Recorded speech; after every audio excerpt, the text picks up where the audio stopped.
আসসালামু আলাইকুম সুপ্রিয় শিক্ষার্থী বন্ধুরা, কেমন আছো তোমরা? আশা করি ভালো। তোমরা যারা 2025 সালে এসএসসি পরীক্ষা দিবা, আজকে তোমাদেরকে এই ভিডিওর মাধ্যমে বাংলা দ্বিতীয় পত্র বিগত সালের বোর্ডগুলোতে আসা কিছু এমসিকিউ শেয়ার করব তোমাদের মাঝে। আশা করব এবছর তোমাদের পরীক্ষায় কমন পেতে পারো।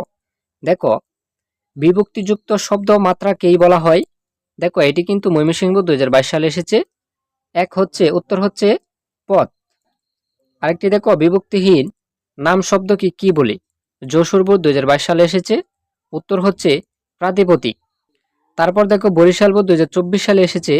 মৌলিক শব্দ কোনটি? উত্তর হচ্ছে গোলাপ। আরেকটি দেখো, রাজশাহী বোর্ড 2024 সালে এসেছে। যে শব্দাংশ শব্দের সঙ্গে যুক্ত হলে বক্তব্য জোরালো হয় তাকে কি বলে? উত্তর হচ্ছে প্রস্থ। আরেকটি দেখো, যশোর বোর্ড 2024 সালে এসেছে। এখনো পদে ও হলো। উত্তর হচ্ছে বলক। ময়মনসিংহ 2024 সালে এসেছে। পদের অংশ কোনটি? উত্তর হচ্ছে নিদর্শক। আরেকটি দেখো, বরিশাল বোর্ড 2024 সালে এসেছে। যেসব অর্থহীন শব্দাংশ অন্য শব্দের শুরুতে বসে নতুন শব্দ গঠন করে সেগুলোকে কি বলা হয়? উত্তর হচ্ছে গ, উপসর্গ। আরেকটি দেখো, সিলেট বোর্ড 2017 সালে এসেছে। শব্দের আগে বসে কোনটি? উপসর্গ। আরেকটি দেখো, রাজশাহী বোর্ড 2017 সালে এসেছে।